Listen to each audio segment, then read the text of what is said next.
kitu chochote cha shetani.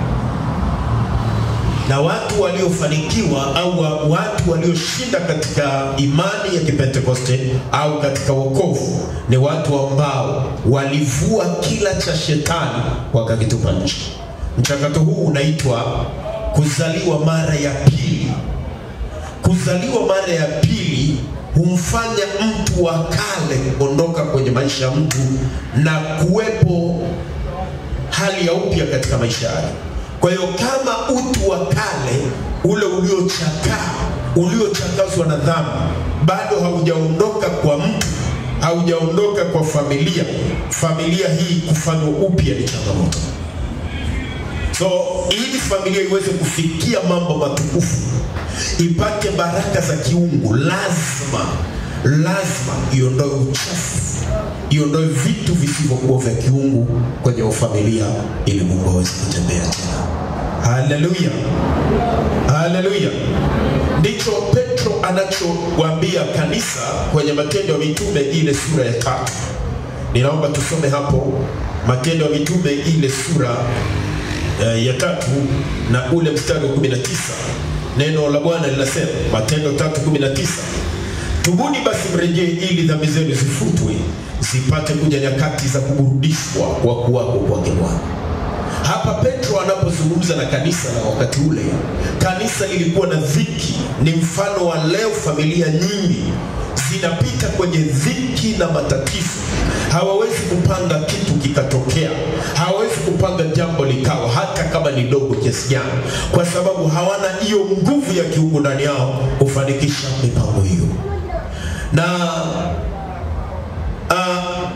Petro anawaambia kanisa, anawaambia kwamba tubuni mrejee, kwamba kumbe toba ikisha kuwepo alafu mkarejea katika matendo yaliyopasa toba, basi zitakuwepo nyakati za kuburudishwa kwa sababu Bwana atakuwa pamoja naye.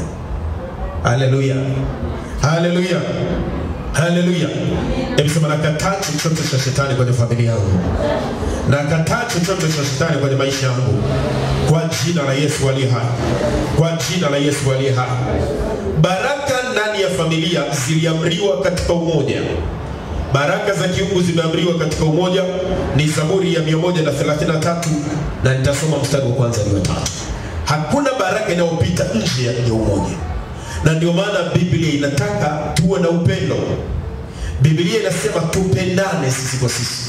Anasema amri kuu aliyotuachia ni kupendana. Anasema basi tujifunge katika kifungo cha upendano, katika kifungo cha upendo. Asiyependa bado hajamjua Mungu.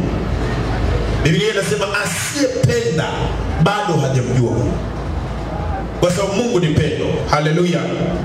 Tukisoma Zaburi ya 133 mstari wa kwanza hadi wa 3, anasema, tazama jinsi ilivyo vyema na kupendeza ndugu wakae pamoja kwa umoja.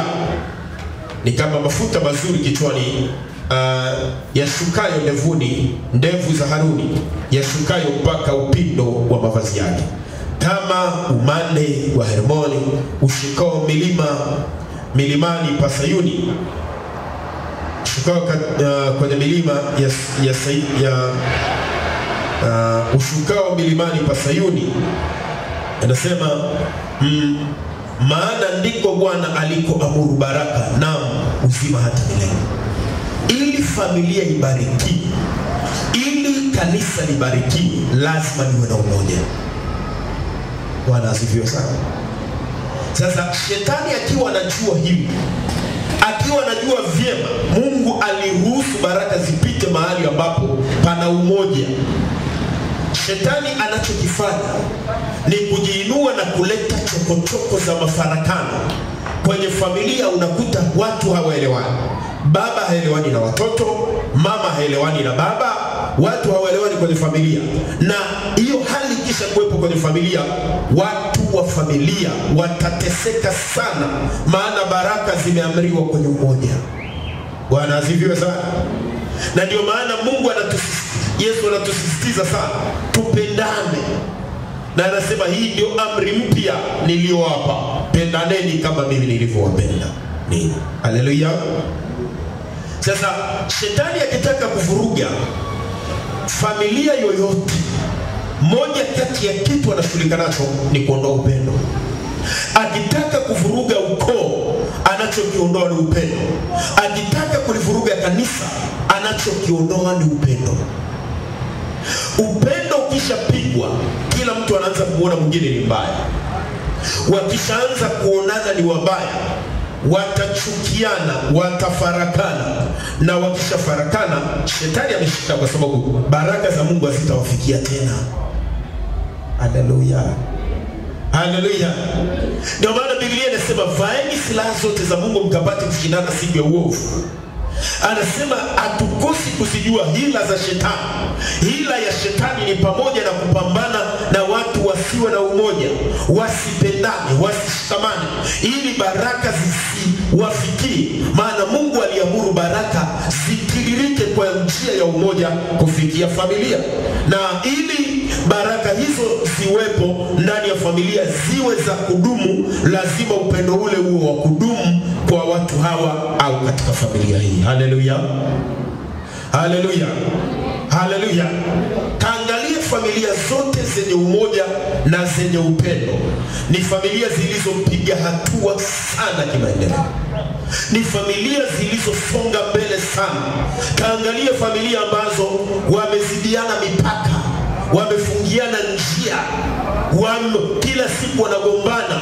Huyu akiona kuku ya mwenzake anawekea sumu, huyu akiona mbuzi ya mwenzake anaipiga kwa mawe. Utaangalia watu hao hawana chochote kwenye maisha yao, wamekuwa maskini hohehahe kwa sababu shetani aliwashinda kwa njia hii. Haleluya. Haleluya. Haleluya. Kwa hiyo moja kati ya vitu ambavyo tunahitaji kuvitupa nje leo ni pamoja na chuki, maana chuki ni ya shetani. Umeelewa vizuri eh? Umeelewa vizuri eh? Sasa kama uko hapa na unamchukia mtu kule nyumbani, na unamchukia mtu ambaye ni ndugu yako, kwanza Yesu alikaza hicho kifungo akasema anayemchukia ndugu yake ni muuaji. Kwa hiyo kabla hujaua, ukishamchukia tu umemuua. Haleluya. Sasa Yesu anasema mkuu wa ulimwengu anakuja, yaani shetani, lakini hana kitu kwangu. Sasa sijui kama kwako kipo au kwa familia yako kipo. Inawezekana kwenye familia yako kipo, na kama kipo kwenye familia yako kipo kwako, na kama kipo kwako kipo kwenye familia. Ni mimi na wewe tunapaswa kukiondoa. Sema amina.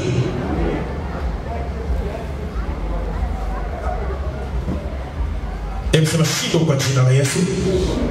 Roho yoyote inayozuia baraka kwenye maisha yangu, roho ya chuki, roho ya mafarakano, roho ya kutokuelewana, achia maisha yangu, toka kwenye nyumba yangu kwa jina la Yesu aliye hai, kwa jina la Yesu aliye hai, kwa jina la Yesu aliye hai. Bwana asifiwe sana. Familia nyingi zimeshindwa kwa kumiliki, hawana uchawi, hawana mizimu, lakini wana roho za chuki, wana roho za mafarakano, wana roho za kuoneana ubaya. Kwa hiyo mara nyingi wameshindwa kupiga hatua za kimaendeleo kwa sababu ya spirits ambazo zinaitwa pepo wachafu, jeshi la pepo wabaya. Bwana asifiwe sana. Bwana asifiwe sana. Bwana asifiwe sana. Angalia mfano. Mimi kama unanichukia, nikikupa chakula utakula, kwa sababu utaona tu kama mimi nina nia mbaya kukuua. Mtu ambaye ananichukia mimi hawezi kuniletea zawadi. Ni kweli si kweli? Mtu anayenichukia hawezi kunipa zawadi hata siku moja. Na mtu ambaye ananichukia na nikajua ananichukia akaniletea hata maji ya kunywa, nitaanza kufikiria mbaya. Nikisha tafakari hivyo, nampa nafasi shetani kubwa sana ya kuvuruga baraka zangu, kuvuruga baraka za familia. Na shetani, hebu ngoja tuzungumze kidogo. Nimechukua kitabu cha Mhubiri hapo ndani cha mwalimu ambaye kiongozi mkubwa. Anasema hivi katika fundisho lake, silaha kubwa ya kivita shetani silaha kubwa zaidi ya kivita ya shetani, ili aweze kushinda nyumba yako, aweze kushinda maisha yako, aweze kushinda familia, aweze kushinda kanisa, aweze kushinda kikundi chenye nia ya kuleta maendeleo kwenye maisha yao. Anatumia silaha moja kubwa zaidi, ambayo ndio hii. Hebu sema, silaha kubwa zaidi ya kivita ya shetani. Inasema hivi, anasema hivi mwalimu huyo, anasema hivi, silaha kubwa ya kivita ya shetani ni kushambulia kutokea ndani.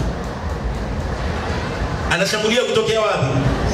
Yaani mapambano yake yanapigana akitokea ndani. Yaani hatatoka nje ya familia, atapigana akiwa ndani ya familia. Atatoka ndani ya familia, atatoka ndani ya ukoo ule ambao unasifiwa kwa uimara na nguvu.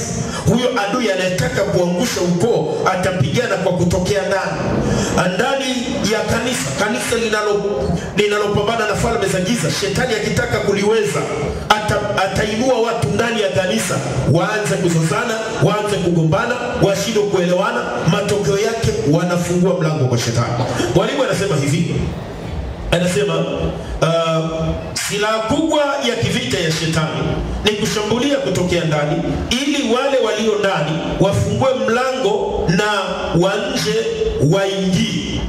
Shetani anayetokea nje hana nguvu ikiwa waliopo ndani hawatampa ruhusa wakamfungulia mlango. Upendo ni geti kubwa sana la kumzuia shetani. Kufarakana ni sawa sana mtu aliyelala kuacha mlango wake wazi. Baraka zimeamriwa kwenye umoja, baraka zimeamriwa kwenye upendo. Tukisha farakana, familia inabaki maskini. Tukisha farakana tu, baraka hakuna tena. Na watu wengi bila kujua, shetani amewaongoza kuona mabaya zaidi kwa watu kuliko kuona mema. Na mioyo yao imeongozwa na shetani kiasi kwamba imeharibika kwa namna ambayo hata Mungu hawezi kukaa. Sasa kwa namna hiyo, shetani amewashinda familia nyingi, ameshinda jamii nyingi, ameshinda makanisa mengi, yameshindwa kupenya kwa sababu shetani kawafanya wakafungua milango. Bwana asifiwe sana. Bwana asifiwe sana. Nataka niwaambie jambo hili. Familia ambayo baba anagombana na watoto, mama anagombana na watoto, baba anagombana na mke wake kila siku, hakuna gereza. Na mambo ya hawa watoto yanaanza kuvurugika, hata mambo mema yaliyokuwa yameanza kujitengeneza yatokee, yataharibikia nchi. Kwa sababu hakuna baraka kwenye mafarakano. Baraka zimeamriwa kwenye umoja na upendo. Anasema, mkikaa ndani yangu nami ndani yenu, mkinipenda mtazishika amri zangu, na hapo ombeni jambo lolote. Mkishakaa ndani yangu nami ndani yenu, mkipendana, ombeni jambo lolote nami nitalifanya. Ombeni jambo lolote nami nitalifanya. Biblia inasema kanisa la kwanza wakakaa mahali pamoja, wakamega mkate nyumba kwa nyumba, wakashika mafundisho ya mitume, na Mungu akabariki lile kanisa sana. Neema ya Mungu ikaongezeka, ikawa kubwa mno, watu wakaokolewa, wakamfuata Mungu. Nikwambie, upako unavuta. Mahali penye mafarakano hakuna mtu anaweza kuokoka. Mfano kwenye kanisa, tukisha farakana, baraka kwanza tunayopoteza ni watu ambao wangepaswa kumfuata Mungu hawatakuja kwa sababu ya fulani anayeleta chokochoko za maneno. Familia inayolumbana na kugombana, hakuna mchumba atakayekuja pale anataka kuoa binti, hakuna huyo mtu atakayekuja. Anaona ndugu wanakimbizana kwa mawe, anaona ndugu wanapasuliana chungu, hakuna mtu anayekuja kuoa hapo. Anaona hapa ni mahali pa ovyo pasipofaa, siwezi kuchukua mambo haya, tabia hizi nizipeleke kwangu. Hapana. Bwana asifiwe sana. Otherwise huyo mtu asikie sauti ya Mungu ile ya ndani ambayo hawezi kuiruka. Lakini vinginevyo akienda tu kibinadamu, kwamba ameenda kaona mtu mahali, hata mchukua mpaka iwe Mungu ametaka, hata mchukua. Mahali popote penye faraka, Biblia inasema Mungu hakai penye faraka. Mahali penye mafarakano, Mungu akali. Sasa akisha kuwa hayupo hapo, nani anayekaa? Anayekaa ni shetani. Faraka ni ya shetani, malumbano ni ya shetani, ugomvi ni wa shetani. Mambo kama hayo, chuki, husda ni za shetani.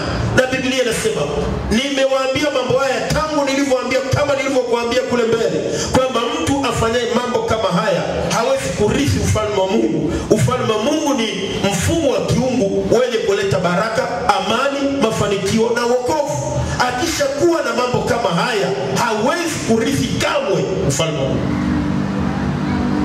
Bwana asifiwe sana. Bwana asifiwe sana. Bwana asifiwe sana. Najua hapa sasa hivi nitakuwa za watu, lakini ndio hivyo, tuzungumze ili familia zetu ziweze kupata nguvu kwa jina la Yesu. Sema amina kubwa. Amen. Wewe ukinifikia shauri yako, mimi natimiza wajibu wangu. Kama kuna jambo lisilofaa kwenye familia litoke kwa jina la Yesu. Hebu tuone kwenye Marko sura ya 7. Marko ile sura ya 7 nimezoea kuwasomea ili andiko, naomba niwasomee tena leo. Yamkini labda utaelewa zaidi. Marko ile sura ya 7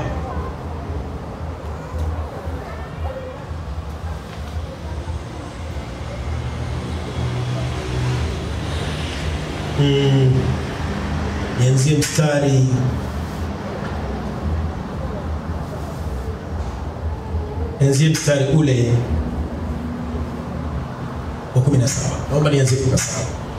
Inasema hata alipoingia nyumbani ameuacha mkutano, wanafunzi wake wakamuuliza habari ya ule mfano. Akawaambia, hivi hata ninyi hamna akili? Yaani hata nyinyi kweli wanafunzi wangu mimi natembea na nyinyi kila siku, hamna akili? Hamfahamu ya kwamba kila kitu kilicho nje ya mtu kikimuingia hakiwezi kumtia unajisi, kwa sababu hakimuingii moyoni ila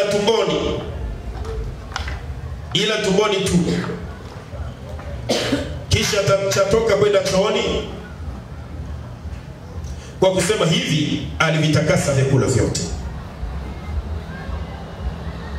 Mstari wa 20 akasema, kimtokacho mtu ndicho kimtiacho unajisi. Kwa maana ndani ya mioyo ya watu hutoka mawazo mabaya, uasherati, wivi, uuaji, uzinzi, tamaa mbaya, ukorofi, hila, ufisadi, kijicho, matukano, kiburi, upumbavu. Haya yote yaliyo maovu yatoka ndani, nayo yamtia mtu najisi. Mtu najisi ni yule ambaye kajichafua mbele za Mungu, anaonekana asiye na sifa kwa sababu kajichafua. Moja kati ya mambo yanayochafua moyo Mungu asiwepo ni mawazo mabaya, matukano, ukorofi, kiburi. Haleluya. Tunasema sisi kwetu asili yetu ni wakorofi sana. Mimi ni fulani bwana, mimi ni fulani. Yaani anajisifia yeye ni fulani, kuonyesha kwamba wao ni wakorofi sana. Wakati Biblia inasema ukorofi huchafua moyo. Na ukorofi ukichafua moyo, mtu huyu hafai mbele za Bwana. Hawezi kuomba maombi yakajibiwa. Anamsihi Mungu kweli. Familia hii yenye sifa ya ukorofi, yenye tabia za ukorofi, haiwezi kuwa safi mbele za Bwana. Inakuwa mambo yanayotoka kwenye mioyo yao ni uchafu tu, unajisi tu, kwa sababu ya ukorofi. Lakini watu wanaotukana pia wanachafuka kwa matukano. Haifai hata ukae mahali ambapo watu wanatukana. Unakuta mtu kweli atukani, lakini kataa mahali watu wanatukana alafu yanachekelea. Anasema leo amepatikana, afadhali anaongeza mpe vidonge vyake. Bwana asifiwe sana. Na ameokoka, na jana katoka kanisa. Anampongeza mtu aliyekuwa anatukana watu, anamwambia umenisaidia kufundisha adabu. Yaani umefanya vizuri sana. Hatupongezi mabaya, tunakemea mabaya. Bwana asifiwe sana. Bwana asifiwe sana. Lakini mawazo mabaya, yaani mambo haya 13 yaliyotajwa hapa ni milango ya shetani, na hivi ni vya shetani. Ndio Yesu anasema anakuja shetani lakini hana kitu kwangu. Yaani akija atakaa mahali penye chake. Nielewa vizuri sasa? Akija anakaa mahali penye kitu chake. Anawaambia hivi, na nyie kweli hamna akili? Hivi nyie hamna akili kabisa? Hamjui kilicho nje ya mwili wa binadamu, kikimuingia hakiwezi kumchafua, maana akieni moyoni. Chaingia tu tumboni alafu baadaye chatoka kikaishia chooni, kinamchafuaje? Lakini vinavyomnajisi mtu ndio hivi mawazo mabaya, kijicho. Ila mtu hawezi kunena nje hazina iliyo katika moyo wake. Sema amina kubwa. Sema amina kubwa. Sasa nisikilize. Mungu anataka tupendane. Na pale kwenye kupendana, ile sheria ina vipengele vitatu. Anasema kwanza, mpende Bwana Mungu wako kwa moyo wako wote, kwa nguvu zako zote, kwa akili zako zote, na kwa roho yako yote. Alafu mbili, mpende jirani yako kama nafsi yako. Umpende huyo mwingine unayemuona kama unavyojipenda wewe. Na ya tatu, waombeeni wale wanaowaudhi. Wapendeni na kuwaombea wale wanaowaudhi. Yesu anamaanisha kwamba tukiwa duniani tutakuwa na watu wanaotuudhi. Nielewa vizuri? Watakuwepo wanaofanyaje? Wanaotuudhi. Hata mimi ni mchungaji hapa naongoza kanisa, lakini wako watu wanaoniudhi. Na wengine ni washirika tuko nao kanisani. Lakini kila ukitazama sheria ya Mungu unasema, Bwana wewe utamtengeneza tena huyu. Chombo kilichoharibika mkononi mwa mfinyanzi, yeye mfinyanzi alikivunja akakibadilisha kuwa chombo kingine. Bwana asifiwe sana. Biblia inataka pia tushike upendo kwa kiwango cha kwamba hicho ni kifungo chetu. Tujifunge katika kifungo cha ukamilifu kiitwacho upendo. Maana ukimpenda mtu hutamwazia tena baya. Ukishaona mtu anamwazia mtu baya, ujue huyo mtu upendo haupo ndani yake.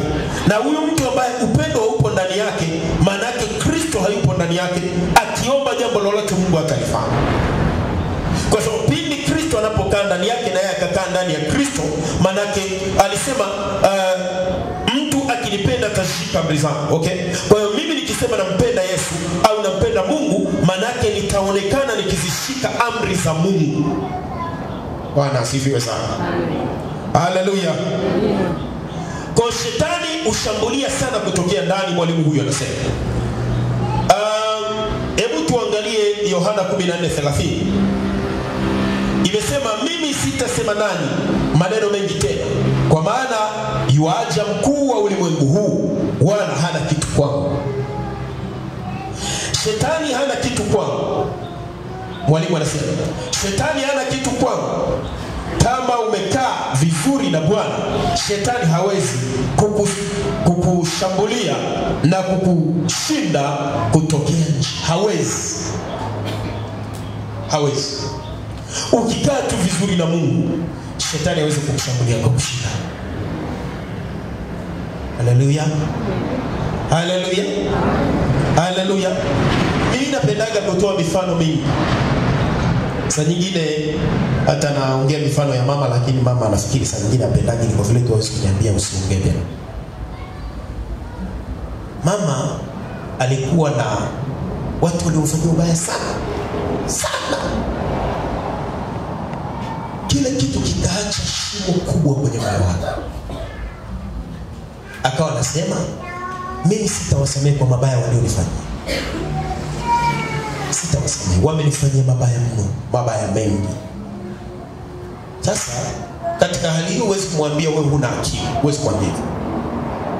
Unadili naye taratibu kugeuza huo moyo, umwage ile sumu. Maana hiyo ni spirit kali ipo kwenye moyo. Anasema, kwa nini? Kipindi fulani alikuwa anamuomba Mungu, kipindi kile cha kwanza, sijui kama nakumbuka. Kipindi cha kwanza alipokuja kanisani, alianza kumuomba Mungu ampe nguvu nguvu za kimungu ili alipe maadui ubaya waliomtendea, kitu ambacho hata angeomba miaka 20 Mungu asingempa. Bwana asifiwe sana. Asingempa. Nikaanza kudili naye, nikamwambia wasamehe, waache. Adui alipata nafasi ya kumsumbua sana, kwa sababu hicho kilikuwa ndio mlango mkubwa ambao adui alikuwa anautumia kumuingia mara kwa mara na kumtawala. Alipokubali kusema nimesamehe, alafu akaacha, akafunga ule mlango. Leo maisha ya watu wengi na familia nyingi zimeshindwa kupiga hatua, kwa sababu inawezekana hawana uadui wa nje, lakini wana uadui wa ndani. Kuna mambo mtu kamtendea mtu, ni kweli yasauliki kirahisi, ni kweli yanaumiza, ni kweli yanaliza, lakini ukishatembea na huo msalaba, unakuwa ni msalaba wako wa maangamizi. Kwa nini unabeba msalaba utembee nao miaka mingi? Yesu anasema njoni kwangu msumbukao na kulemewa na mizigo. Anasema nataka watue mizigo mlio nayo. Walitenda mabaya wakamaliza wakaondoka, lakini wewe bado unaishi. Kitendo cha kuendelea kufikiria ndugu yangu alinifanyaje, ndugu yangu alinifanyaje, ni kama sio ndugu yangu nisingekuwa nimefika hapa, kimebadilisha nini maisha yako? Hakijabadilisha. Badala yake umekuwa ni mlango mkubwa wa shetani wa kuingia kwenye maisha yako, kupiga baraka zako. Maana Biblia inasema hivi, msiposamehe watu makosa yao, na Baba wa mbinguni hata wasamehe ninyi. Sasa mimi wakati nazungumza naye, sizungumzi naye kwa ajili yake peke yake, nazungumza naye kwa ajili yangu pia na kwa ajili ya familia. Sema amina kubwa. Bwana asifiwe sana. Unajua, mahali ambapo hakuna msamaha, Mungu hayupo. Mahali ambapo hakuna msamaha, pana kisasi. Narudia tena, mahali ambapo hakuna msamaha, hakuna Mungu, na mahali ambapo hakuna msamaha, pana kisasi. Umeelewa vizuri sasa? Kisasi ni cha shetani. Biblia inasema kisasi ni cha Bwana, mwachie Bwana ili aje akalipize kisasi siku ile ya hukumu. Lakini ukimwona mtu analipiza kisasi sasa, sio Bwana bali ni shetani mwenye kutenda mabaya. Bwana asifiwe sana. Bwana asifiwe sana. Bwana asifiwe sana. Akawa ananiambia kila siku, moyo unaniuma, moyo unaniuma, moyo unaniuma. Nikajiuliza, moyo unaniuma? Moyo una shida gani? Nakumbuka siku moja nikakasirika sana. Nasema aende hospitali ya moyo. Daktari akasema hana tatizo hata kidogo. Nikasema, mimi mwenyewe nilikuwa nasema labda moyo labda umepanuka au kuna shida fulani. Kumbe jinsi anavyolimbikiza yale mambo mabaya waliomtendea watu, akayatafakari, na akiwaona ile hali anayoipata, shetani anatumia hicho kinakuwa tindikali kwenye moyo. Bwana asifiwe sana. Bwana asifiwe sana. Na tangu alipoachilia haya, naamini kwa sehemu kubwa mama au nasema kwa sehemu kubwa amekuwa mshindi katika eneo hilo. Na waambie ni kweli. Sisemi kwamba wewe ni dhaifu sana, hapana. Kwa sababu kuna mambo kibinadamu ukitendewa yanaumiza. Lazima tukubaliane hivyo, kwamba wewe sio kwamba una dhambi sana au ni mbaya sana au wewe ufai sana au ni dhaifu sana, hapana. Kwa kuwa tu una moyo wa kibinadamu, ukitendewa jambo baya litakuumiza. Haleluya. Lakini baada ya kulia na kuumia, ukumbuke kuusafisha moyo wako. Kwani unatoka shambani, miguu ina udongo, ina matope, unapanda kitandani, kitanda kinashuka jeupe? Why? Kama unaweza kuiosha miguu yako ikawa safi, kwa nini usafishi moyo wako? Kama unaweza kutafuta afya ya mwili wako kwa kuchemsha maji, kwa nini usitunze afya ya moyo wako kwa kuhakikisha mambo mabaya yanaondoka? Kwa sababu mambo mabaya hayo yaliyotajwa ndio yanauchafua moyo, ndio yanaunajisi moyo, ndio yanachafua moyo. Kuna mtoto mmoja wa kike, sio wa mbali sana, ni wapo kwa fundi. Kipindi fulani akiwa anasoma, alikuwa form 2, akanifuata hapa, anataka kumchoma baba yake kisu.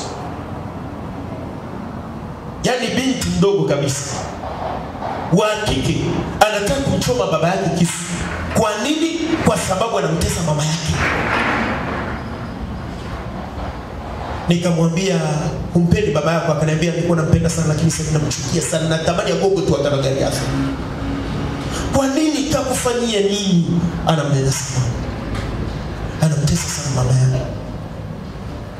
Alafu akipata pesa kijana, kwa uchungu kajitengeneza kwenye moyo wa huyu binti.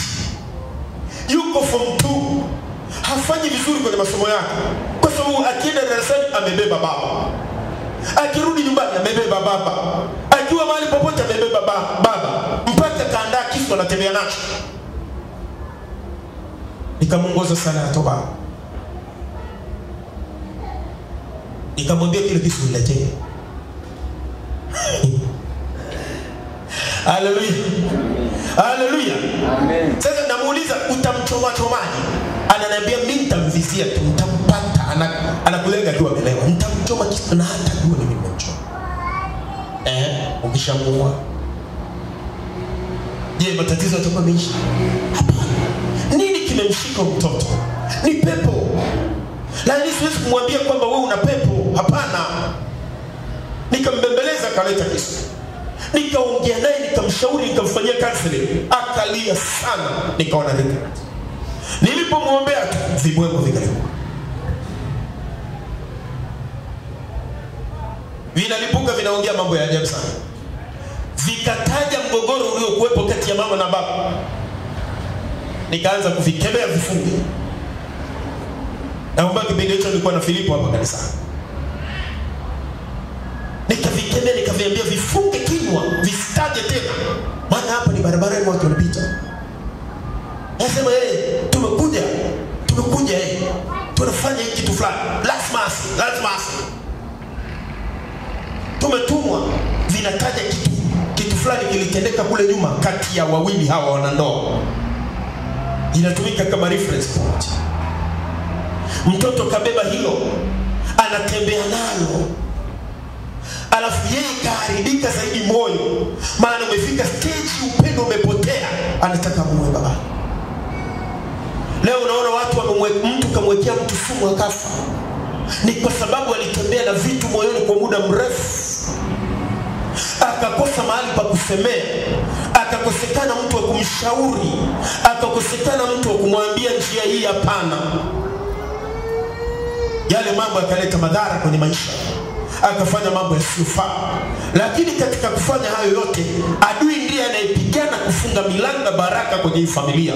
Familia inapigana usiku na mchana, lakini haipendi, haioni chochote, haioni hatua kwa sababu ya mabaya. Bwana asifiwe sana. Shetani ushambulia kutokea wapi? Sema anashambulia sana kutokea ndani. Bwana asifiwe sana. Amen. Shetani akitaka kushinda kanisa, anaingia kwa watenda kazi, anaingia kwa waimbaji. Akitaka kuzuia praise team, anaingia kwa waimbaji. Waimbaji wanaanza maneno, najua fulani hataki mimi niimbe, ananizuia. Hataki mimi niimbe, maneno yanaanza. Sijui nini. Mimi nikiwa naimbisha anapokea vibaya. Yaani yeye anaimbisha, anasema yule aliyekuwa anapokea anampokelea vibaya, kwa hiyo anamfanyia makusudi. Pepo hii. Na linaingiaga taratibu mpaka linamalizikia. Likisha ingia ndani sasa, linaanza kuvuruga kile kikundi. Yanaanza maneno mengine, matatizo. Tena huyo ambaye ametumiwa na shetani anaweza kaanza kufanya vitu ambavyo havifai, hata kuzuia sasa vyombo vile visitoe sauti kama inavyotakiwa na kadhalika. Lengo ni nini? Lengo ni kuvuruga lile kundi, lakini hata yeye mwenyewe labda hajui anachotaka kufanya. Yeye anafikiri anawakomoa wale, kumbe anatumika na shetani. Maana vita ya shetani yenye nguvu, silaha anayotumia ni kushambulia kutokea ndani. Bwana asifiwe sana. Bwana asifiwe sana. Amen. Bwana asifiwe sana. Amen. Kwenye familia hivyo, ndani ya kanisa hivyo, viongozi wa kanisa hivyo, watendaji hivyo.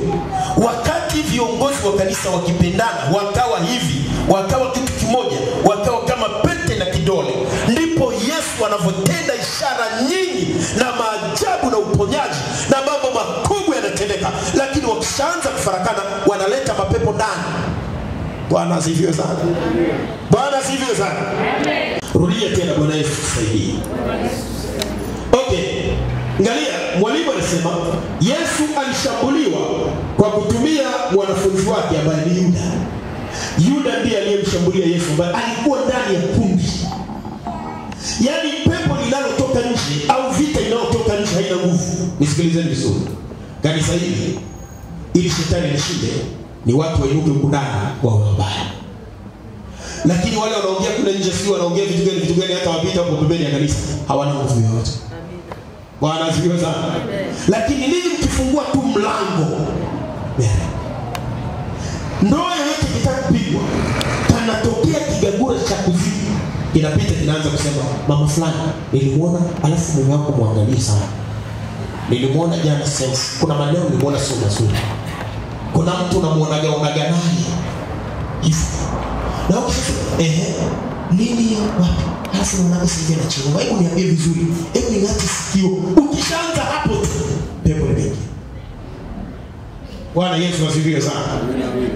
Mwambie asante na shukuru kwa taarifa nitakufanyia kazi. Mungu akubariki sana. Haleluya. Sikiza muda wako. Kwa sababu pepo linalotoka nje halina nguvu lisipofunguliwa mlango.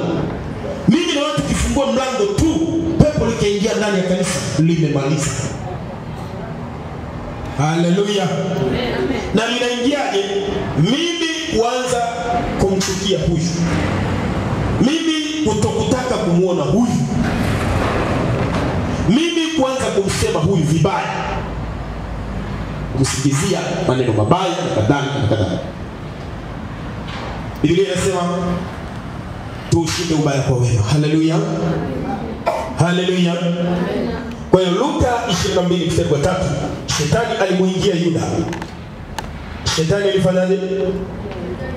alifanyaje? Kama alimuingia Yuda, manake hakuwa ndani yake. Hapo mwanzo shetani hakuwa ndani yake.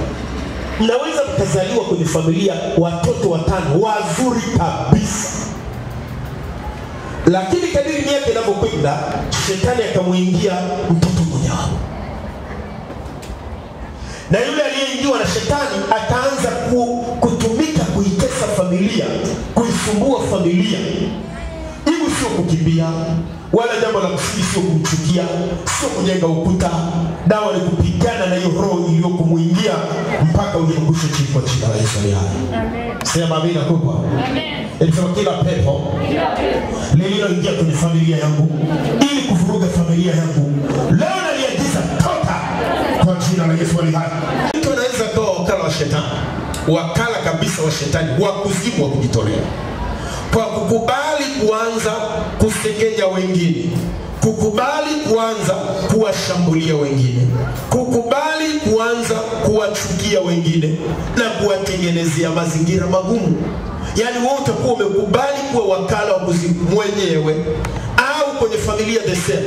Na ukisha kuwa hivyo, zile baraka zilizoamriwa kwenye umoja haziji tena. Yaani wewe unakuwa sasa ni Forex. Wewe unakuwa ni kufuli la kufunga baraka hapo. Nasema kila kilicho cha shetani kiachie maisha yangu kwa jina la Yesu. Kiachie maisha yangu kwa jina la Yesu. Sasa hapa Yesu anasema hivi, na mwalimu anaeleza, adui wa mtu ni wale wa nyumbani kwake. Mathayo 10:36. Mathayo 10:36. Yaani adui wa mtu ni wale wa nyumbani. So wanaoweza kuzuia baraka zako sana pia ni wa nyumbani. Lakini hata ndani ya kanisa vikundi vya wa Pentecost vimevamiwa, mashetani yameingia huko, yakawaingia watu ambao walikuwa wanaacha mioyo yao kwa namna ya ulegevu. Kwanza hawajajifunga katika kifungo cha upendo, na wanawatazama wengine na kuona kama wao ni wabaya, watu wabaya kwenye maisha yao, wasiofaa kwenye maisha yao. Kitu ambacho hakifaa. Niliwahi kuambia hivi.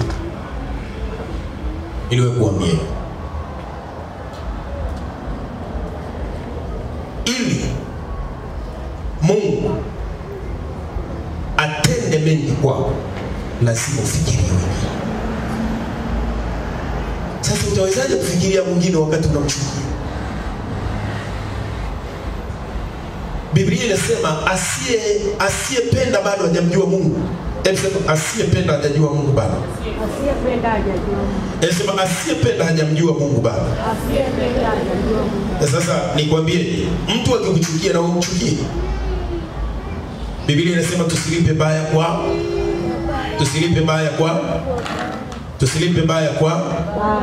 Hebu sema sitalipa baya kwa baya. Na maanisha sema tena sitalipa baya kwa baya. Okay. Pointi nyingine mwalimu anasema kiwango cha juu sana cha vita ni kupigana ukiwa ndani. Msumbiji walikuwa na pambano la kivita lililokuwa ndani, lililokuwa na kikundi cha wapiganaji kilichokuwa kinaitwa Renamo. Kilikuwa kinapigana kutokea ndani. Uganda kulikuwa na kundi la vita lililokuwa linapigana kutokea ndani lililoitwa Kadogo Army. Lakini Iraki na Marekani vita inakuwa ndani kwa ndani. Mwalimu anasema Bwana asifiwe sana. Bwana asifiwe sana. Sasa ukisha kuwa na vita ya kuona kwamba ndugu yako hafai, ya kumuona mwingine hana maana kwako, umefunga kiwango cha baraka.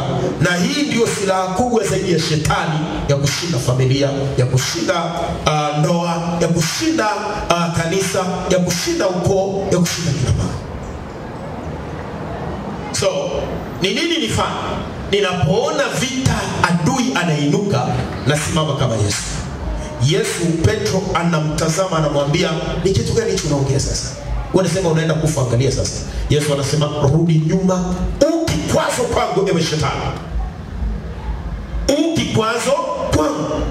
Baraka nyingi za familia zimekwama kwa sababu ya namna wanafamilia walivyo, jinsi wana ndugu walivyo.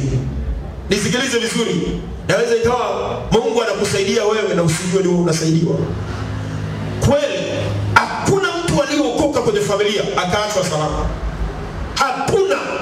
Na tukitaka kuwa kweli tuongee hivyo. Kila aliyeokoka kwenye familia ilifuata vita kali nyuma yake na iliinuka kwa watu ambao ni watu wake wa karibu. Bwana asifiwe sana. Bwana asifiwe sana.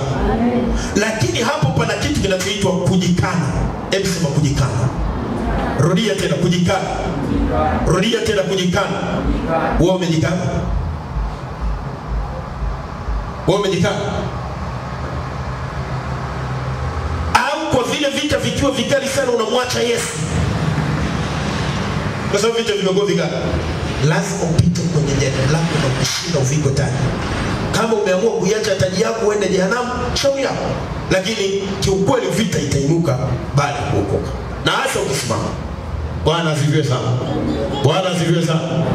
Mimi nilipookoka, vita iliniinukia kubwa sana kwa ndugu zangu. Baba yangu siku moja alitamka maneno makubwa sana, akasema Yesu,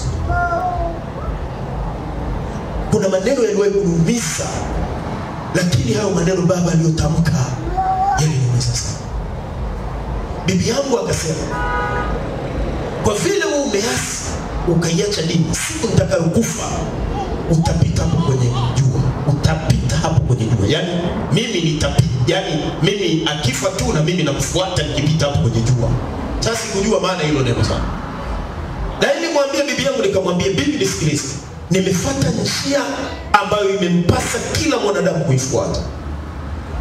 Hata kama sasa hivi hujaelewa hichi ndicho uamuzi uliofanya. Lakini Biblia inasema laana isiyo na sababu haitampiga mtu. Kwa kuwa sikukukosea na sikufanya jambo lolote, laana hii umeitamka lakini haitanipata. Wala haitampata mwanao. Wala mtu yeyote anayehusu. Bwana asifiwe sana. Nilichukiwa. Hata mambo ya familia nilikuwa sishirikishwi. Yani nikaachwa, I was deserted. Baba akasema, mimi sina urithi kwako. Nikamwambia, kwa taarifa yako kwanza nilikuwa sitaki kuja kwa nyumbani. Yesu kumtumia sana. Nikwambia hiyo hata hicho kiwanja chako ulichosema umenipa, sitajenga hapo nyumba ya kuishi. I want to do so. Kwa sababu nimeokoka, vita ikawa kali sana. Sasa sijui wewe ulipookoka ulikutana na nini? Sijui wakati huo ambao umeokoka umejitahidi kusimama, sasa unapigana na familia, ni vita gani la kufuata nyuma? Sijui. Lakini afadhali uelewe, ukielewa vita inakufuata kwa sababu ya wewe kuamua kusimama, utazidi kupigana na wewe ni shujaa na Bwana yuko pamoja nawe. Sema amina. Hautaona sababu ya kumnyoshia mtu kidole uone mtu ni mbaya, hapana. Alafu wakati huu tukiwa tunakomboa familia, nilisahau kuambia shetani hutokea sana hata kwenye ulimwengu wa ndoto, kuleta vita ya hali, kuleta maruerue kwenye ndoto. Unaweza ukaona watu ambao hata mimi unaweza ukaniona nikiwa nakukimbiza na mama. Hivi ukiniona mimi nakukimbiza kwa mawe, sasa utasema siendi tena kanisani. Pastor kumbe ndio ananidundaga. Ni shetani huyo rafiki yangu. Kavaa sura yangu, anataka kukufarakanisha na mimi, maana anajua sasa tunaenda kuikomboa familia. Kwa anatengeneza janja. Bwana asifiwe sana. Amen. Kama shetani anaweza hata mtu akachukuliwa akapelekwa msukule, alafu likawekwa gogo la au limgomba, pande la mgomba, alafu likaonekana lina sura ya yule mtu na huyo mtu hayupo hapo, nini shetani asichojua? Biblia inasema shetani ni baba wa uongo. Haleluya. Na hawezi kusema kweli, maana hiyo kweli haimo ndani yake. Sasa usipokuwa mwangalifu katika zile ndoto, kuna aina 3 za ndoto zinazotokana na maisha yako ya kila siku. Ndoto kutoka kwa shetani na kutoka kwa Mungu. Usipokuwa mwangalifu, unaweza ukaamini kila ndoto na ndoto ikakupoteza. Ukajikuta umegombana na watu wako wa karibu. Mfano, unaweza kumuona mama yako kwenye ndoto, umelala usiku, akaja eti anakuja kuanga, ananyunyiza dawa hapo nje, alafu yuko uchi. Mimi swali moja nitakuuliza, kama mama yako alikuwa kupendi mpaka anakuja kukuangia, alishindwa nini kukuua tangu utotoni mpaka sasa? Alishindwa nini? Kwa sababu nyumba ya kwanza ulioishi, nyumba ya kwanza kabisa ulioishi alikuwa mama yako. Gari la kwanza ulilopakia ilikuwa ni mgongo wa mama yako. Nyumba ya kwanza ilikuwa tumbo la mama. Bwana asifiwe sana. Bwana asifiwe sana. Amen. Aibu ya kwanza ulioipata ilikuwa mama. Mama ndiye aliyekuona katika utupu wako wote na kila kitu. Ndio alijua matatizo yako yote, shida zako zote, udhaifu wako wote ndio alikuwa nao. Eti leo unaniambia namuona mama yangu anakuja akinyatia, ananyunyizia dawa. Are you crazy? Hili ni pepo hili. Na kama sio pepo basi alikuja kubadilika ukubwani akaenda kanunua dawa. Kama tunakubaliana hivyo sawa. Na leo ukisema huyu mama ananichukia na kukuua tangu utotoni, hapana. Sikubaliana hili jambo. Hii ni hila shetani ya kukufarakanisha na mama. Hebu sema nakataa hila shetani kwenye maisha yangu. Sema nakataa kwa jina la Yesu aliye hai. Sema tena nakataa kwa jina la Yesu aliye hai. Nakataa kwa jina la Yesu aliye hai. Nakataa kwa jina la Yesu aliye hai. Hebu sema nazikataa kila hila za adui shetani, nazikataa kwenye maisha yangu, zile hila alizozileta kwenye familia, kwa jina la Yesu aliye hai. Sasa shetani akishajua kwamba wewe unaamini kila ndoto unayoiota, na wale uombaji unapopata ndoto ambazo ni complicated, wewe unaamini tu, shetani atakuletea maruerue ya hatari sana. Nini anatafuta?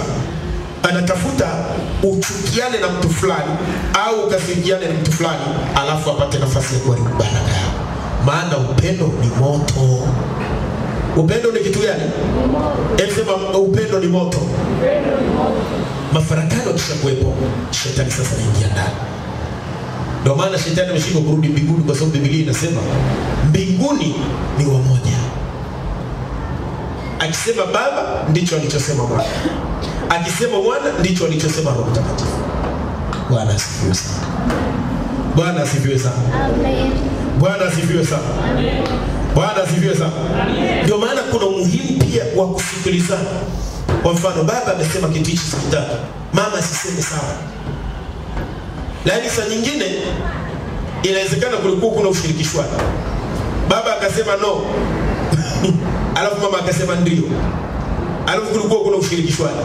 basi ni vizuri hekima ikatumika ili kutokumpa shetani nafasi. Bwana asifiwe sana. Amen. Bwana asifiwe sana. Amen. Bwana asifiwe sana. Amen. Hebu kwa jina la Yesu aliye hai. Roho yoyote iliyoingia ndani ya familia, inaopambanisha familia, inaofarakanisha familia, leo naiamuru itoke kwa jina la Yesu. Itoke, iachie kwa jina la Yesu. Haleluya. Amen. Haleluya. Amen. Sasa ukishaanza kumwazia ndugu yako mabaya, ukishaanza kuwaza mambo yasiyofaa, Mungu hatembelei tena maisha yao. Ni kweli inawezekana nikutendea mambo mabaya kabisa, lakini waiharibu nafsi yako kwa kuwaza mabaya. Ndio maana msamaha umewekwa. Petro anasisitizwa, samehe mara 770. Nini anataka Yesu? Anataka Petro asiwe na mahali pa kujikwaa. Unakuta athari ya kwanza, ulikuwa unaweza kuomba vizuri, huwezi kuomba tena, kwa sababu tangu unapofungua mlango shetani anakushambulia. Ulikuwa una uwezo wa kuamka usiku uombe, huwezi tena. Ulikuwa una uwezo wa kufunga, huwezi tena. Yesu anasema, angalieni jinsi msikiavyo. Angalieni jinsi mfanyaje? Msikiavyo. Kwa nini? Kusikia ni mlango unaoleta roho. Ezekiel 2:2 anasema, aliposema nami roho ikaniingia. Kwa kuna roho inaingia kwenye mlango wa kusikia. Unaweza ukaletewa taarifa mbaya juu ya mtu, lakini hizo taarifa unazoletewa juu ya mtu, lengo kubwa ni wewe unatafutwa, moyo wako unatafutwa. Kuna baraka yako ulikuwa nayo nyumbani ikiendelea vizuri, moyo wako unatafutwa uharibike ili ile baraka ipigwe. Mungu wangu akusaidie kwa jina la Yesu aliye hai. Haleluya. Haleluya. Sasa mwalimu anasema namna ya kuondoa vita ndani. Namna pekee ya kuondoa vita ya ndani ni kumuondoa wakala wa vita aliye ndani. Kumuondoa wakala wa vita aliye wapi? Aliye wapi? Neno umbea juu ya mchumba wako ni wakala wa shetani. Ni wakutupa nje. Bwana asifiwe sana. Amen. Angalia Mithali ile sura ya 22. Mithali 22. Anasema simpi nafasi shetani tena. Anasema tena sitampa shetani nafasi tena. Kwa jina la Yesu aliye hai. Kwa jina la Yesu aliye hai. Itaini funga milango ili adui asipite kwako. Inasema mstari ule wa 10, mtupe nje mwenye dharau na ugomvi utakoma, na fitina na fedheha zitakoma. Kumtupa nje wakala wa vita wa shetani ni kukataa kuwa jukwaa la umbea. Bwana asifiwe sana. Watu wanakuja, nikwambie kitu. Ninataka kuongea leo ninataka mpya hatari. Unaweza ukafikiri mtu mwema sana na kupasha habari, na mtu utasikia kabisa mtu akisema vyanzo vyangu vya habari na vinaletea habari kabisa. Usharibika. Bwana asifiwe sana. Hatuishi kwa umbea, tunaishi kwa kuongozwa na Roho wa Mungu. Roho wa Mungu atakupasha habari, malaika atakupasha habari juu ya mambo yaliyopo na mambo yajayo. Sema amina. Amen. Sema amina kubwa. Amen. Sema amina kubwa. Amen. Anasema mtupe nje wakala wa vita na vita itakoma. Haleluya. Haleluya. Haleluya. Kwa hiyo kama mtu anakuja kueleza maneno ya umbea juu ya mume, juu ya mke, mtupe mtu huyo nje.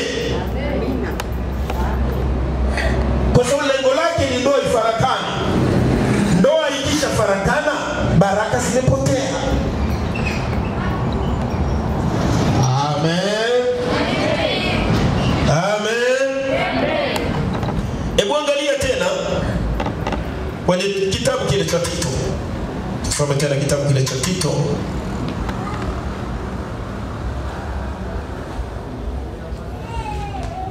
Tito, tusome ile sura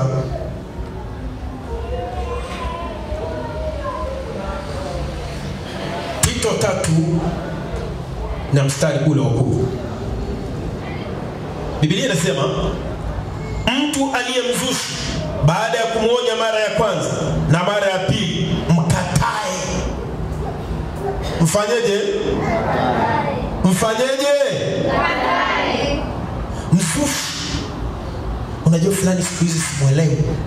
Alafu fulani. Unajua fulani, Unajua fulani yakupendaki.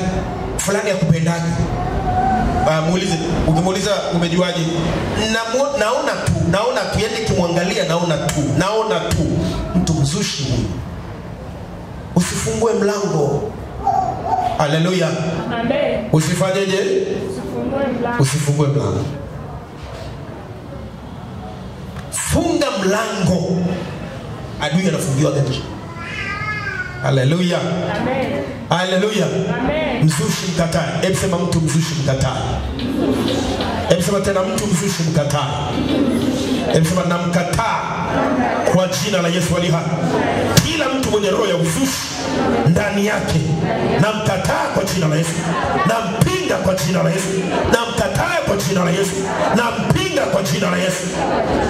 Ndio mtu unasikia anasema nimesikia, nimeambiwa. Maneno ya kuambiwa mara nyingi hayana nguvu. Ndio maana hata mahakamani hawataki ushahidi wa kwamba nilisikia. Wanataka udhibitisho. Biblia inasema hata hukumu asikiavyo. Yaani kuhukumu kutokana na jinsi usikiavyo ni uchanga wa kiroho. Bwana asifiwe sana. Amen. Na hii inazuia baraka nyingi. Ndio maana familia nyingi ziko chini mpaka sasa. Mungu akai mahali hapo penye faraka, mahali penye uzushi, mahali penye masengenyo, mahali penye umbea. Haleluya. Amen. Haleluya. Haleluya. Haleluya. Hata mimi unaniona hapa mchungaji, sio kwamba wanifuataji watu. Wananitumiaga na wengine message. Nieleza mambo yasiyofuata. Huyo fulani umempokea hapo kanisani lakini ujitayarishe na kanisa litakufa. Ambaye litakufa hilo kanisa ulisikia ni la kwangu. Hilo kanisa la Yesu. Haleluya. Hata ningekuwa namna gani siwezi kulilinda, yuko mmoja tu anayeweza kulilinda. Ni nani? Mimi naweza nisiwepo, lakini kanisa litakuwepo na Yesu. Kwa sababu anayelilinda ni Yesu, sio mimi. Kwani anasema kwamba wewe uliyempokea ujitayarishe kanisa litakufa. Yeye ana nguvu gani ya kuua kanisa na wakati yuko aliyeshinda mauti? Bwana asifiwe sana. Biblia inasema msishindwe na ubaya. Nasema sitashindwa na ubaya kwa jina la Yesu. Nasema sitashindwa na ubaya kwa jina la Yesu. Kwa hiyo unawakataa wazushi, unawakemea. Mmoja nilifuata hapa niwaambia juzi hapa niwaambia. Tena nilifuata naambia nilikuwa nataka kuja kwenye hili kanisa lakini kwa sababu mama fulani anakujaga hapa nimeshindwa kuja hapa. Yule mama mfukuze, mimi nitakuja kanisani. Nimfukuze, umemkuta nani nimfukuze alafu wewe uje. Toka pepo mchafu. Na wewe sio kanisa hili na tunakujua wala hujai kuokoka. Hapo unaniambia ni mchafu. Kumbe wakati huyu mama akiwa hapa vitu vyake vilikuwa vimefungwa, ni kimama hichi kilikuwa kinafunga mambo yake. Tumeomba sasa vitu vinaanza kufunguka, kinachukia kikaanza kuja, kiko hivi kinakuja hapa. Mimi nafikiri kinataka kuniambia ni kiongozi sana atoka kumbe kinakuja kuniambia mfukuze mama wa watu ambao wameokoka naombea familia yake. Shindwa shetani. Haleluya. Wakatae wazushi, wapinge, wakatae. Haleluya. Wandani. Amen. Amen. Amen. Amen. Sema mawakala wa vita wa ndani huharibu sana, maana wanafungua milango wa nje wanakuja. Kwa hiyo kama kulikuwa na pepo moja linapiga hiyo familia, ukifungua tu mlango yanaongezeka na kwa matatu. Sasa ni kumfukuza wakala wa vita.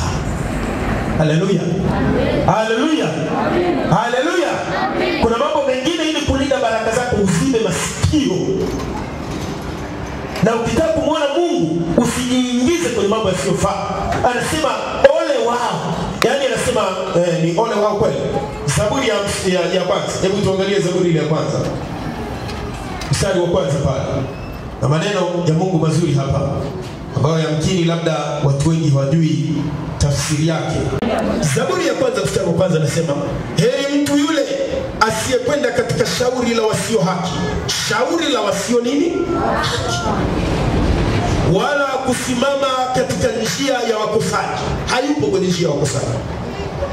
Yaani maana yake hakai na wambea, hasikilizi mambo umbea, hasikilizi vitu hivyo ambavyo vinavuruga upendo ndani ya familia, ndani ya kanisa, na mwisho wake kuzuia baraka. Shetani anapata nafasi ya kuzuia baraka za watu.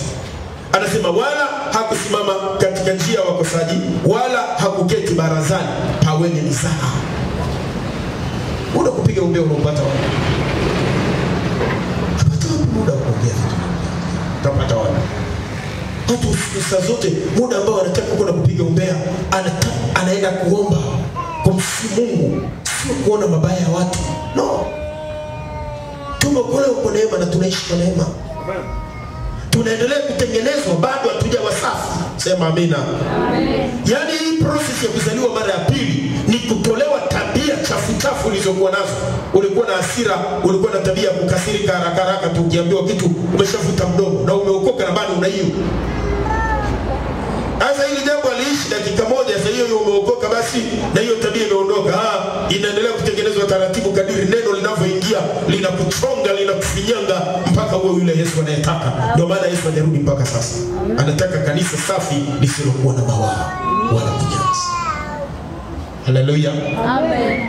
Haleluya. Amen. Haleluya. Amen. Haleluya. Amen. Yes. Kwa hiyo usifikiri kwamba mimi nikifarakana na fulani kwa sababu huyu ndugu yangu kwa kuwa yeye amefanya mambo mabaya sana na alifanya kitu fulani na kitu fulani, basi mimi nitakaa salama. Hapa unapofanya vile umefungua mlango mpana zaidi kuliko yale makosa aliyofanya, kwa sababu umemfanya shetani aje atawale maisha yako na kuzuia baraka ambazo ungetakiwa uzipokee wewe na familia yako au na watoto wako. Kwa hiyo ni muhimu sana kujihadhari, na ukiona mambo mengine sio ya lazima, hana umuhimu kwako, yapuuzie wala usiape nafasi. Haleluya. Haleluya. Amen. Haleluya. Amen. Haleluya. Amen. Haleluya. Amen. Haleluya. Amen. Basi mimi nikapata vita vikali. Mama naye aligolewa. Apata vita vikali. Ajabu sana wale waliopiga vita sana ndio sasa wanamwambia mwanangu au rafiki yangu, dada yangu, ni hivi na hivi na hivi, naomba unisaidie. Na yeye bila shaka, kwa sababu alishajua umuhimu wa msamaha, yeye anasema kuna shida. Haleluya. Haleluya. Haleluya. Usipate shida na wanaokukataa sasa, au wanaokuchukia, wanaokupinga, usipate na shida. Yamkini Mungu amemweka awe jaribu kwako ili utengenezwe. Yamkini wewe unapimwa moyo wako, unapimwa imani yako, uonekane kama umemvaa Kristo kweli, au wewe ni wimbi tu linalochukuliwa na upepo.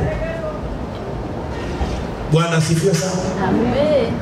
Waombeeni wale wanaowaudhi, wapendeni na kuwaombea wale wanaowaudhi. Hakuna neno gumu ambalo Yesu alituachia kama hili. Bwana Yesu asifiwe sana.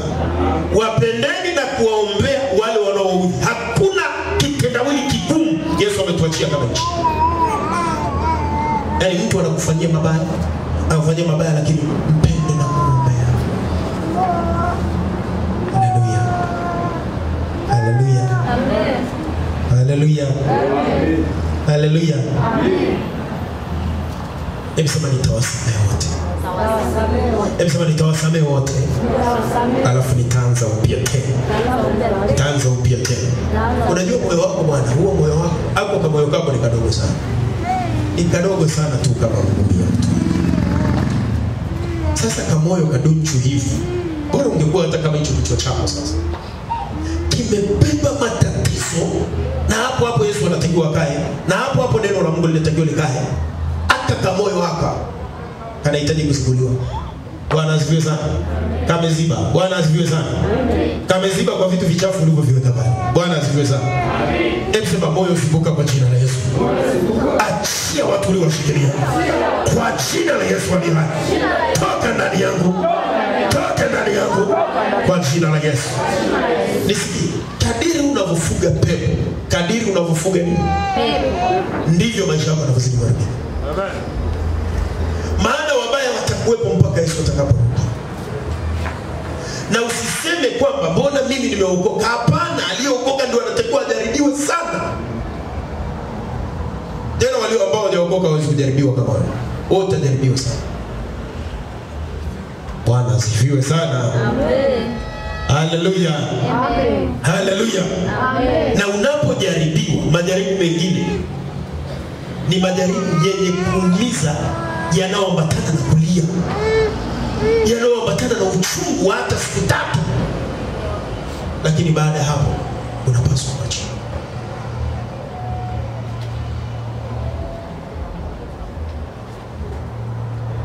Haleluya.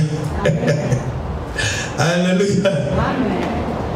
Angalia rafiki yangu Daudi, nafurahi kwa sababu Daudi ana imani kabisa. Bwana asifiwe sana. Amen. Ana imani sana, kubwa sana na kali sana. Lakini kuna mahali unaweza kupigwa chenga hata kama una imani kali sana. Ukapigwa chenga na kitu kidogo. Mimi nimeharibiwa sana. Na mnaishi kwa neema hata mpaka hapo uliponaishi kwa neema. Na unajua kabisa ni neema ya Mungu inanifanya sana. Kwa sababu mioyo yenu imeharibiwa.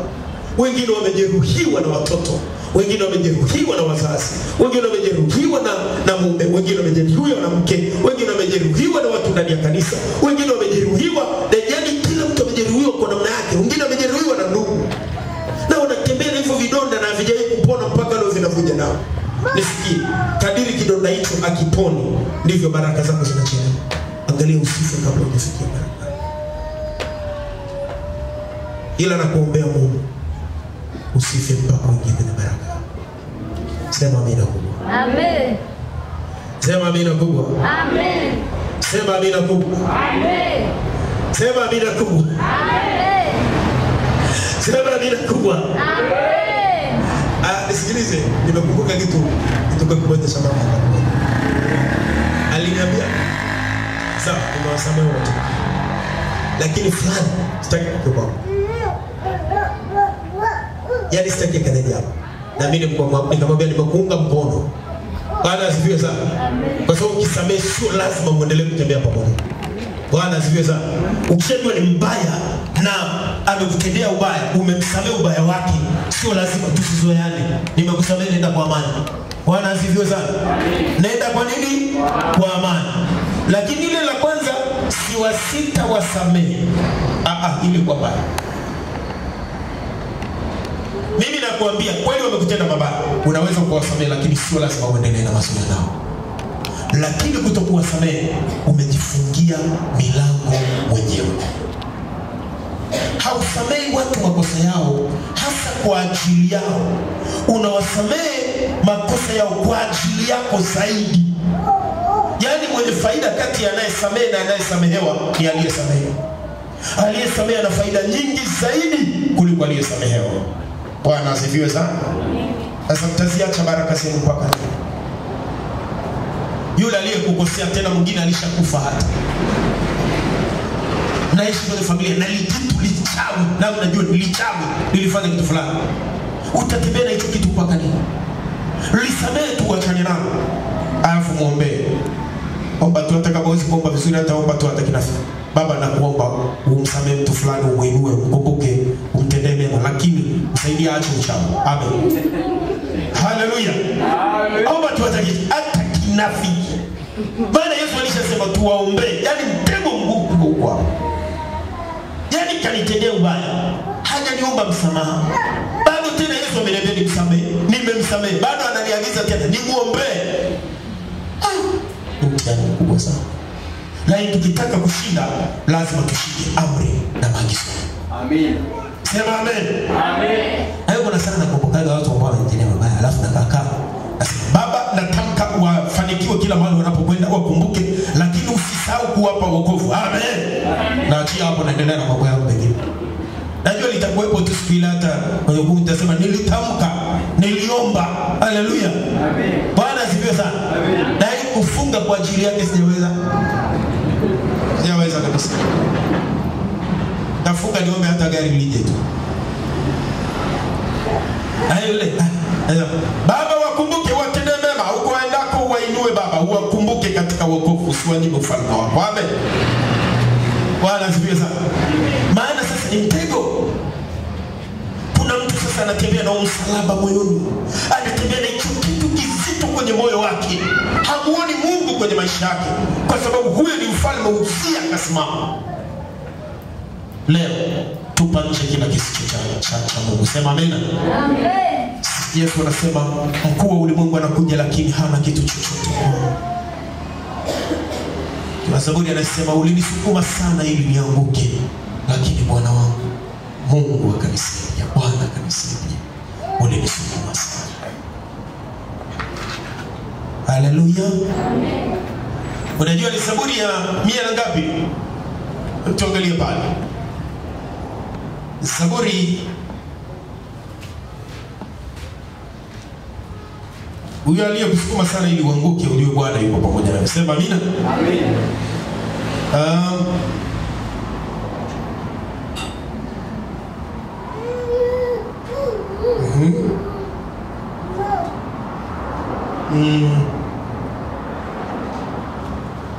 Angalia Zaburi ya 118.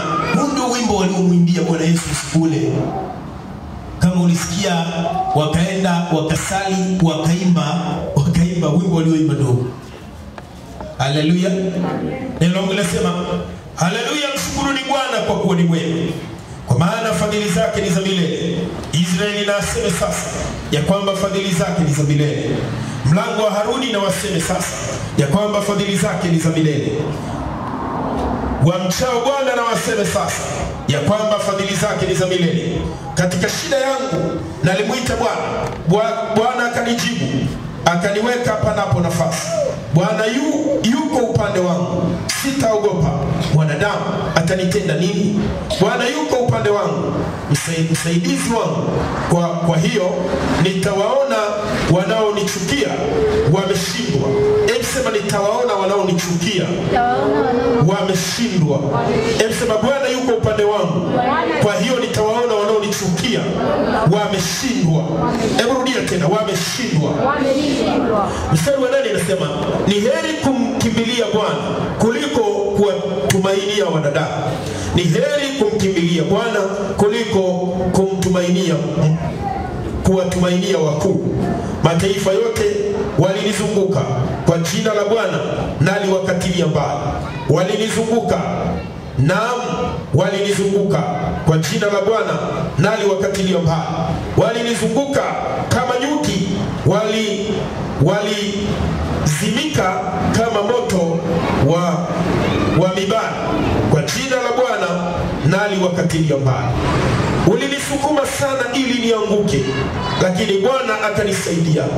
Sema maadui zangu wananisukuma sana ili nianguke, lakini Bwana ananisaidia. Sema maadui wa familia wanaisukuma sana familia ili ianguke, lakini Bwana anaisaidia. Sema wale wanichukia nitawaona wameshindwa. Sema nitawaona wameshindwa. Kuna adui anatamani ungekufa tu, lakini utakufa. Utawaona wameshindwa. Sema amina.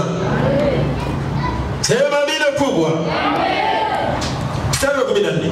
Bwana ni nguvu zangu na wimbo wangu, naye amekuwa wokovu wangu. Sauti ya furaha ya wokovu imo hemani mwao wenye haki. Mkono wa kuume wa Bwana utenda makuu. Mkono wa kuume wa Bwana umetukuzwa. Mkono wa kuume wa Bwana utenda makuu. Sitakufa bali nitaishi, nami nitasimulia matendo ya Bwana. Bwana ameniadhibu sana, lakini hakuniacha nife. Haleluya. Sema Bwana aliniadhibu, lakini hakuniacha nife. Mstari wa 19.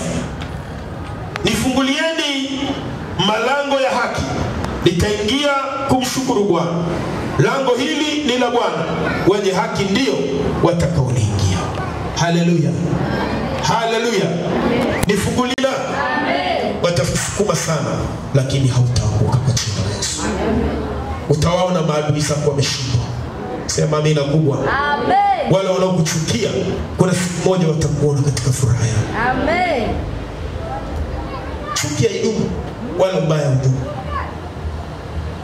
ila wema hudumu milele. Amen. Amen. Huu ndio wimbo waliomwimbia Bwana usiku. Angalia, ni malizie kidogo ya mistari michache iliyobaki. Anasema, nitakushukuru kwa maana umenijibu, nawe umekuwa wokovu wangu.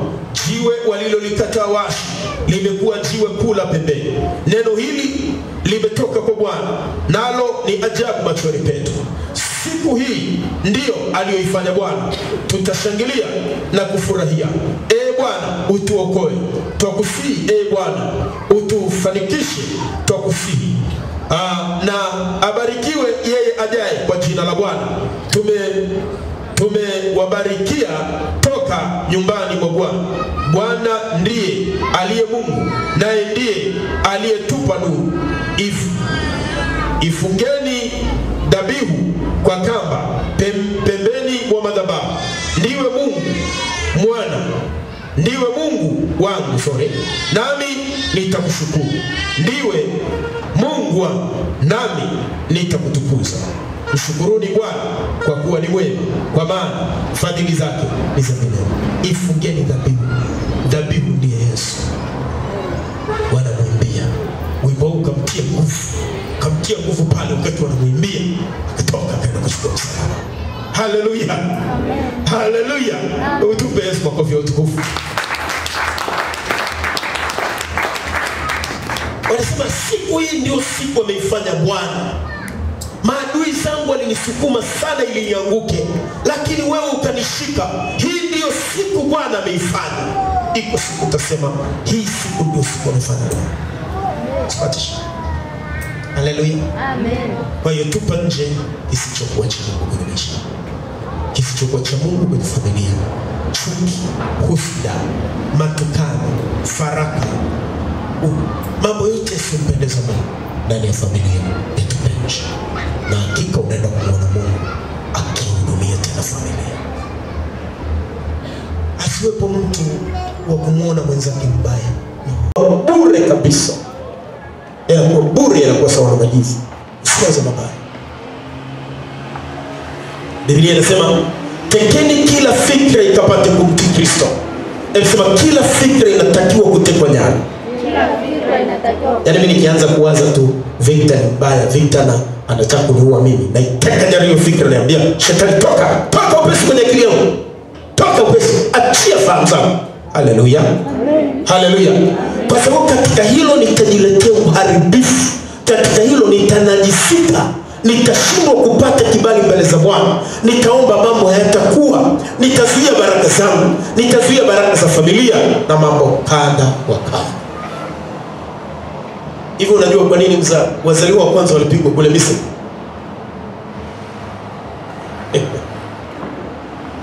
Takueleza vizuri kesho. Au nitakueleza siri iliyopo ndani ya mzaliwa wa kwanza ambao siwezi kuzungumza. Yamkini mtoto wako au wewe ni mtoto wa kwanza, ikawa kuna changamoto ambazo huwezi usitatue kwa sababu kuna vitu vimeshikamana na wewe na hujui cha kufanya. Haleluya. Amen. Haleluya. Amen. Haleluya. Amen. Kulikuwa na sababu kwa nini Mungu alipiga wazaliwa wa kwanza wa Misri. Kuanzia wa wanyama, ndege, wadudu na binadamu. Kulikuwa na sababu. Nani mtoto wa kwanza? Nani mtoto wa kwanza kwa? Wewe ndio mama. wa kwanza kwenye familia, Sasa unaona? Nani hapa ana mtoto wa kwanza? Ana mtoto wake. Kuna alishazaa mtoto wa kwanza. Na mtoto wa kwanza kwenye maisha. Magiven, una mtoto wa kwanza. Sasa kesho tunataka kuzungumza habari hizo. Bwana asifiwe sana. Huyu mtoto wa kwanza mtoto wa kwanza ni kitu cha kuangaliwa sana. Asizungumzi yale ulioyazoea. Kesho tuna kazi kubwa sana kwa ajili ya mzaliwa wa kwanza. Tunataka kuhakikisha ule mbaraka wa Bwana unainuka ndani ya familia. Amen. Sema amina kubwa. Amen. Sema amina tena. Amen. Sema amina tena. Amen. Hebu sema mzaliwa wa kwanza. Ana kitu amebeba. Hebu rudia tena. Ana kitu amebeba. Rudia tena. Kuna kitu amebeba. Haleluya. Amen. Nani mtoto wa mwisho kwao?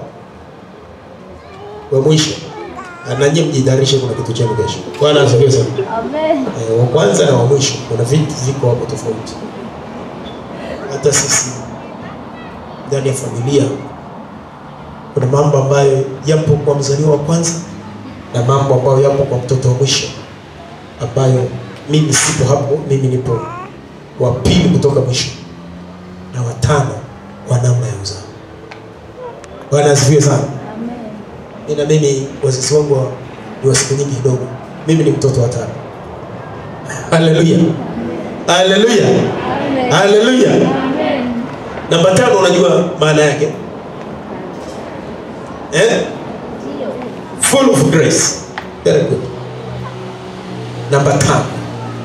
So, mimi nafikiri prophetically nilichomokea kwenye hii namba. Yaani mimi mahali nilipochomokea ni hapa kwenye namba. Bwana asifiwe sana. Haleluya. Wangapi ni wangapi kwao ni watano kuzaliwa?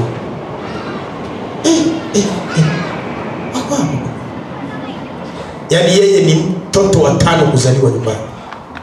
Nyosha mkono. Hapo 1 2 3 hapa. Yeye ni wenzangu. Haya, naomba tusimame. Kwanza kabla hili. Naomba kae. Jana tulisema tunataka watu watuletee shilingi 10,000. Na leo watu wengi wamekimbia wameingia mitini. Mama naomba ile 20,000. Naomba ile 20,000. Watu walitoa 20,000 zao.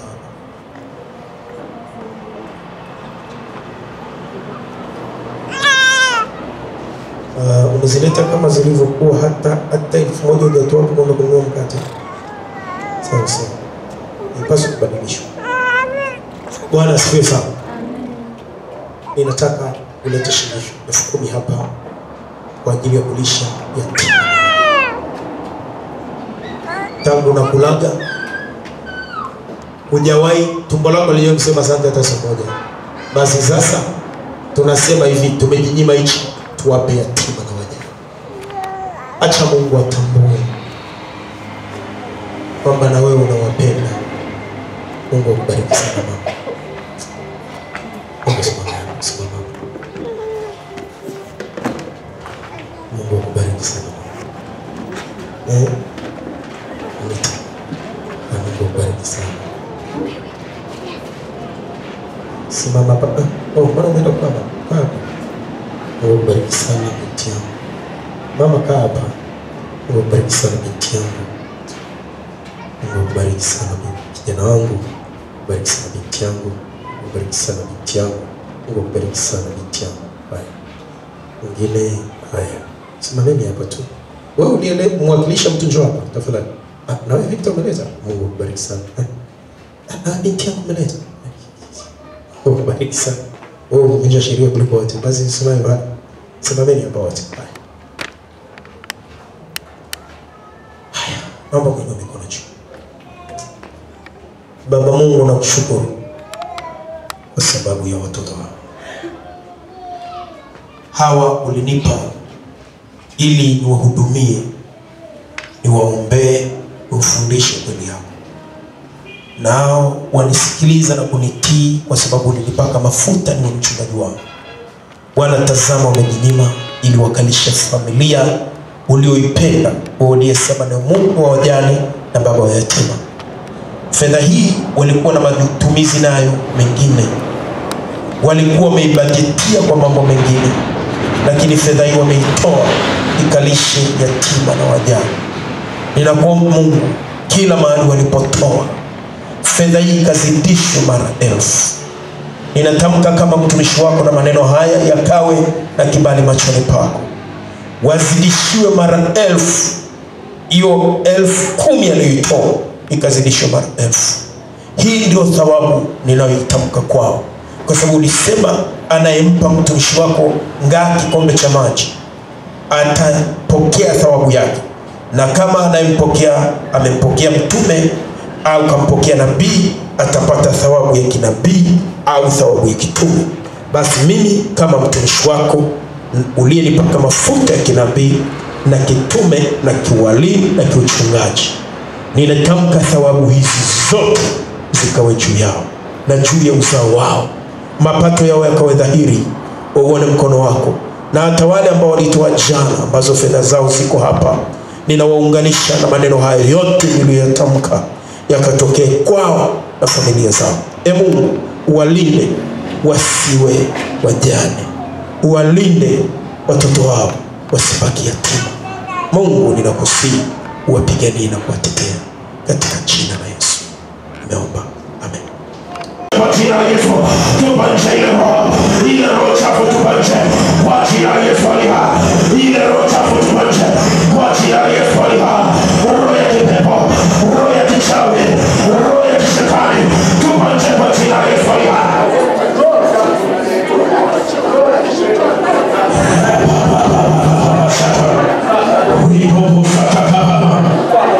Roho inaozuia mema siye ndani ya familia, ile roho ya chuki, roho ya mafarakano, roho za chuki, roho za uadui, roho za uadui, roho za malipizi, roho za kisasi, na tupa nje, na tupa nje kwa jina la Yesu, na tupa nje kwa jina la Yesu aliha.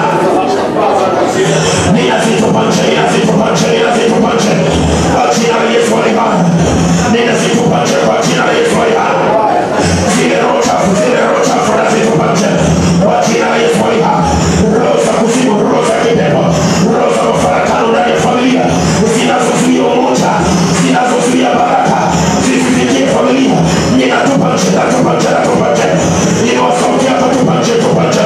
Kila roho ya mafarakano, kila roho ya uharibifu, tupa nje, tupa nje kwa jina la Yesu, kwa jina la Yesu aliha.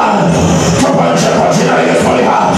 Leta bade roho santa yabo, leta badosha rabo, leta santa rabaye, leta barabo dano santo kwa jina la Yesu. Natupa nje, natupa nje, natupa nje, natupa nje kila roho ya uharibifu, kila roho ya kipepo, kila roho ya uharibifu, natupa nje kwa jina la Yesu. Sasa ninatupa nje, ninatupa nje, ninatupa nje roho ya uharibifu yoyote, ninatupa nje, ninatupa nje kwa jina la Yesu, ninatupa nje, ninatupa nje kwa jina la Yesu, ninatupa nje, ninatupa nje kwa jina la Yesu, ninatupa nje, ninatupa nje kwa jina la Yesu.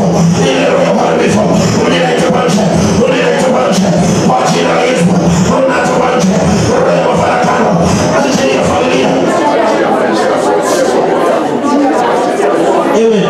Katika kwa jina la Yesu, kila kifungo cha adui na kitupa nje kwa jina la Yesu. Amen.